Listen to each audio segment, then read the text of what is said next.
மல்லி சீரியலில் அடுத்து என்ன நடக்கலாம் அப்படின்னா, கதிரேசன் ரோட்டில் வழி மறித்து ராஜேஸ்வரி கிட்ட பயங்கரமாக சண்டை போகிறாரு.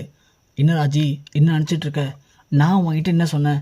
எனக்கு எப்படியாவது விஜய் ஜெயிலுக்கு போகணும், வெண்பா எனக்கு வரணும் அப்படின்னு ரஞ்சிதா விட்டு பொய் சாட்சி சொல்லு அப்படின்னு நான் உங்ககிட்ட சொன்னேன். ஆனால் நீ என்ன பண்ணியிருக்க?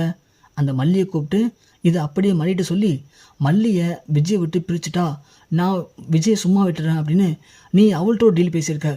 நான் ஒரு திட்டம் போட்டால் நீ ஒரு திட்டம் போடுற. இன்னும் ராஜேஸ்வரி, சொன்ன மாதிரி சொன்ன வார்த்தையை காப்பாற்ற தெரியாத உனக்கு?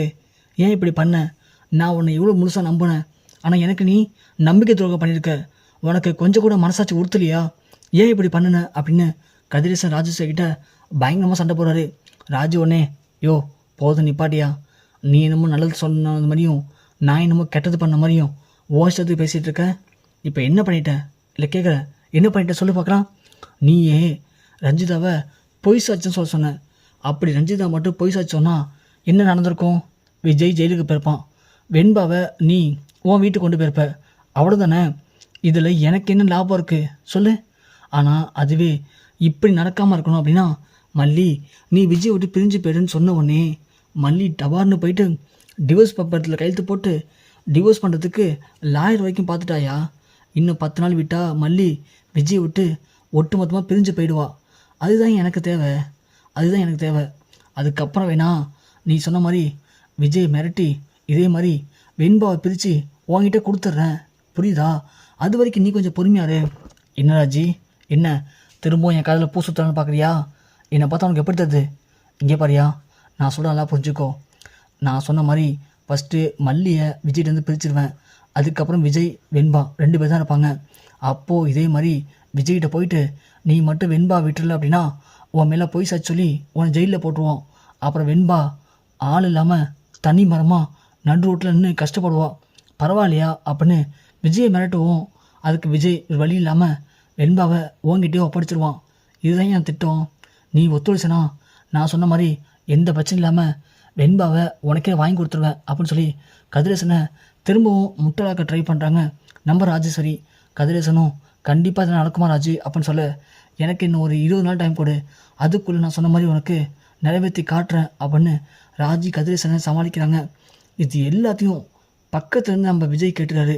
ஏன்னா விஜய் கடைக்கு போயிட்டு வரும்போது தான் இந்த கான்வர்சேஷன் போயிட்டு இருந்திருக்கு. விஜய் எல்லாத்தையும் முழுசாக கேட்டுறாங்க. அப்போ தான் விஜய்க்கு புரியுது, அப்போது 2 நாளாக மல்லி சரியில்லாமல் இருக்கிறது, மல்லி யார்ட்டும் சரியாக பேசாதது, மல்லி நம்மள்கிட்ட ஒரு மாதிரி சண்டை போடுற மாதிரி பேசுறது, எல்லாத்துக்கும் காரணம் இதுதானா?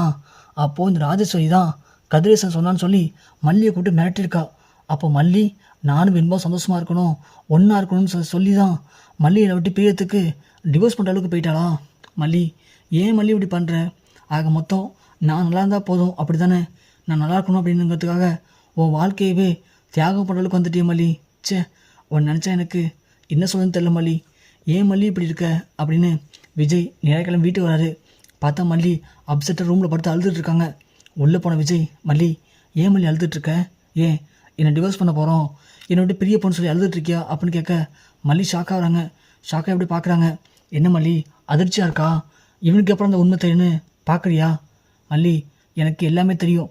அந்த ராஜேஸ்வரி கதிரேசன் 2 பேர் பேசுனதை நான் காதில் வாங்கினேன்.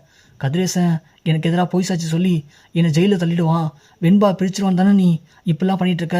ஏன் மல்லி, அப்போது நானும் வெண்பாவும் ஒன்றா இருந்தால் நான் சந்தோஷமாக நிம்மதியாக இருப்பேன், நீ இல்லைனா நான் கவலைப்பட மாட்டேனா? ஏன் மல்லி இப்படி யோசிச்ச? மல்லி, என்னை பொறுத்த வரைக்கும் வெண்பா எனக்கு ஒரு கண்ணுனா நீ ஒரு கண்ணு மல்லி.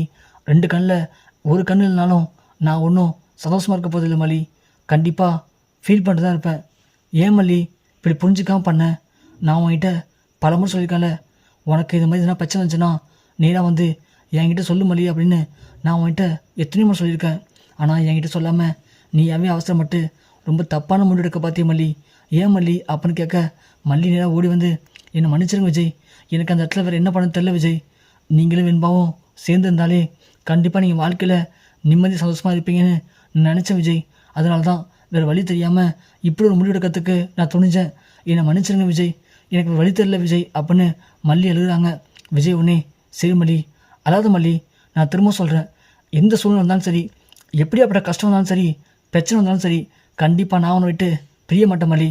எனக்கு வெண்பா எந்த அளவுக்கு முக்கியமோ அதே அளவுக்கு நீயும் முக்கியம் மல்லி, என்னை புரிஞ்சுக்க மல்லி அப்படின்னு விஜய் சொல்ல, என்னை மன்னிச்சிருங்க விஜய் அப்படின்னு மல்லி விஜய் கட்டிப்பிடிச்சி பயங்கரமாக அழுகுறாங்க.